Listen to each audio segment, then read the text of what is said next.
Kaixo lagunok, gaurko honetan Motamo izeneko karta jolasa aurkeztu gura dutzuet. Motamo jolasa 7 urtetik aurrerako 4 eta 8 jokalarien artean jolasteko jolasa da. Jolasian hasi aurretik kaja zabaldu, edukidana atara eta jolaserako prestatuko gara.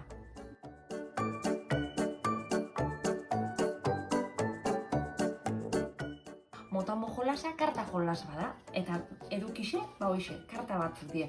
Karta desberdinak dauko, ertza kolore diferentetakoa, baina parra dutzo. Honei danak nahaztuingo ditugu, eta maixen erdixen ipeniko ditugu beruntza begira. Ikusten duzuen moduan, karta bakoitzian 6 irudi datoz. Eta 6 irudi horrek gakuak izango die jolasterako. Nola jolasten da Motamo jolasian? Motamo jolasian bikoteka jolasten dugu, eta horregatik jolaserako gutxieneko jokalari kopuru 4 pertsona izango da. Bikote bakoitzean, bikote bakoitza bata bestien aurrean jarriko da, eta Motamo kartak erdixan egongo di. Zin izango da jolas honetan helburua? Txandaka jolastuko dago, eta bikoteko kide batek hartuko dagoena da karta bat, bai? Eta helburua izango da, bikoteko beste kideak karta honetan agertzen dien 6 irudixak asmatzia. Baina horretarako, karta daukon jokalarixak irudi bakoitzeko hitz bat bakarrik esan ahalko dau. Eta bestiak, deduzinoz, irudi hori asmatzen ahal egin ju beharko da. Holan jolastuko dugu txandaka, eta lehenengoko bikotiak 5 Motamo karta eskuratzen dituena, izango da irabazlea. Gaur ez dugu antzestoko Motamo jolasa, ze bikoteka jolasten da. Baina, adibide bat ipiniko zuet, bai? Guazen ikusten, karta honetan dauzen irudien gatik, ze hitz esan genken beste jokalarixak edo gure bikotekideak asmatu ahal izateko moduan. Lehenengoko irudi edo marrazki honekin, etorte jat burura, izarrak. Bigarren irudi honekin, nola da, Greziako janari, musaka.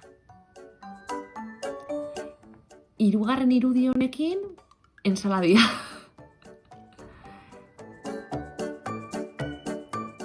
Laugarren irudi honekin, etortejat osalan. Bosgarren irudixakin, fieltroa. Eta 6. irudi honekin etortejat, txakurra. Ikusten da zuen moruan, jolasa erraz eta hizkuntza jolasa da eta dedukzio jolas bada. Baliteke, nik izarrak esatea eta bestiak esatea. Teleskopioa, perfecto, bigarrena pasoko gitzake. Musaka, eta esango hau, Grezia, ez. Orduan beste bikotian txanda izango da, bai? Eta gure txanda danean, gure bikotian txanda danean, barriro hasiko gara hasieratik. Izarrak, eta esango da, teleskopioa. Musakakin espaldin badago asmatu, esango kalabazina. Eta igual ez dut bere genia, ez dakit. Zizaiatu berare, 6 irudi honek errezkaran edo segidan asmatzen. Hauxe da Motamo jolasa, esango nuke erreza bestala, baina giro politxa jarri aldauela helduon artean, eta gure hizkuntza eta dedukzio gaitasuna aproban jarteko aukerakoa. Gaurko bideoa gustuko eduki baldin baduzue, sakatu atsegin dut botoiari. Eta aurrera etorriko dien mai jolasen azalpen bideoen berri eduki gura baldin baduzue, harpidetu gure YouTubeko kanalera edo segiadi gure sare sozialei.